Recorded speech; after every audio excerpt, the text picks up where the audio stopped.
अगर स्वभाव नहीं बदला, यह जो परे मोय सहज स्वभाव सी हरिवंश नाम रस चाओ, अगर स्वभाव नहीं पड़ा भगवत चिंतन का, भगवत भजन का, तो फिर ठीक अभी साधना नहीं हो रही। आपके अंदर ये खाने को मिलना चाहिए, पहनने को मिलना चाहिए, देखने को मिलना चाहिए, ये शौकीनी, अगर ये अंदर से चाह है तो भी क्या साधना हुई है। आपकी मुट्ठी में होना चाहिए ये बातें, सहजावस्था, कोई भी विषय महत्व न रखे आपके चित्त में, कोई भी विकार आपको हिला न सके, ऐसे होना चाहिए। बाबा कह रहे हैं अभ्यास, देखो नए शरीर वाले साधक को आसन का अभ्यास जरूर करना चाहिए। जो वृद्ध हैं, जिनका शरीर काम नहीं कर रहा, उनको विशेष दृष्टि नाम पर रखनी चाहिए, शरीर कैसे भी हो। लेकिन जो नवीन साधक है, उनको नाम जपते हुए, मंत्र जपते हुए सीधे बैठना, आसन पर बैठना। आपका जो स्वप्न दोष आदि, जो वीर संबंधी दोष, जो मन की चंचलता संबंधी दोष, ये सब शांत हो जाएंगे। आप शांत भाव से बैठना सीखें। आप हल्का आहार करके और आप ब्रह्मचर्य रहते हुए जब शांत भाव से बैठने की चेष्टा करेंगे, वीर ऊर्ध्वगामी हो जाएगा।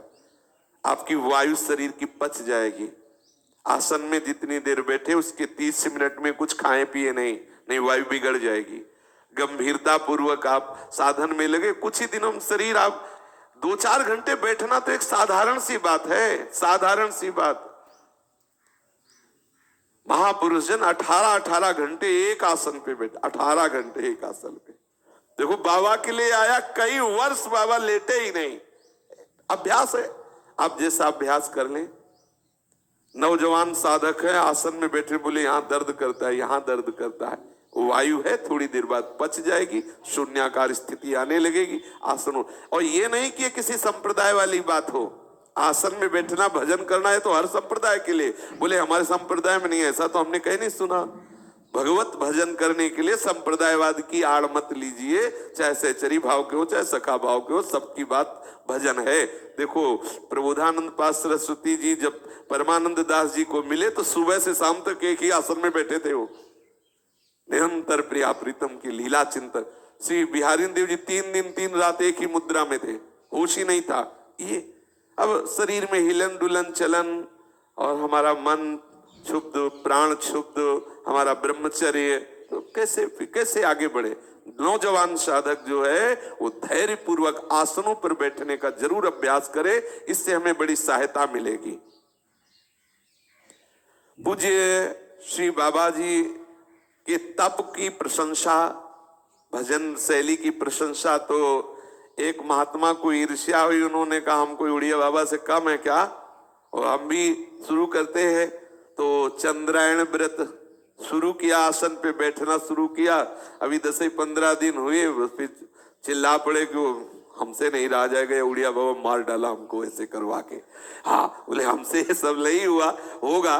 तब बाबा ने कहा देखी देखा साधे जोग, छीजे काया बाढ़े रोग, अपनी सामर्थ्य के अनुसार चलो। हाँ, ये सब महापुरुष जन जो हमें बता रहे हैं, हमें अपनी दिनचर्या ऐसी बनानी है। लेकिन आज से सोचे कि हम चंद्रायण शुरू कर दें, एक कवल खा के 18 घंटा हम बैठे रहे, अपने हिसाब से चलिए। ये तो सब महारथी जन है, महापुरुष जन है, इनकी आज्ञा पालन कीजिए। और ऐसा सब कोई उड़िया बाबा थोड़ी बन जाएगा, सब कोई उस प्रेम रस या आत्मरस में डूबना उसी में है। लेकिन हम अपने अनुसार साधना करें, देखा देखी ना करें। महाराज जी हर समय समाधि में लीन रहते, पलक गिराने की भी शुद्धि नहीं रहती, एक कौर मुख में रखना भी अच्छा नहीं लगता, एक सेकंड की भी बहिर्मुखता सहन नहीं होती। अब स्वभाव से खाना पीना, अन्न ग्रहण करना, ये सब छूटता गया। स्वाभाविक हर समय अंतर्मुख, हर समय ध्याना आहार में तन्मय रहते। समाधि निष्ठा की चरम सीमा बाबा में जागृत हो रही थी। महापुरुषों ने करके दिखाया है। एक भक्त बाबा के पास गए और बोले बाबा मेरा अनुभव है कि जो आपके समीप रहेगा वो परम सुखी हो जाएगा। बाबा मुझे लगता है कि संसार में अगर किसी को सुख है तो आपको ही है। बाबा की मुद्रा। बाबा बोले हाँ, ये मैं कह सकता हूं कि मैं बहुत सुखी हूं। बोले बाबा फिर हम कैसे इस सुख को प्राप्त करें? तो बोले मेरे पास आ जाओ, सुख प्राप्त कर लोगे। बोले बाबा मैं तो आपके पास ही बैठा हूं। बोले नहीं बेटा, अभी तुम मेरे पास नहीं हो। बाबा ने कहा मेरे पास नहीं हो। तुम कहा बाबा हूं तो आपके पास ही। बोले नहीं, मेरे पास नहीं हो। जब तुम मेरे पास आ जाओगे तो मेरे समान सुखी हो जाओगे।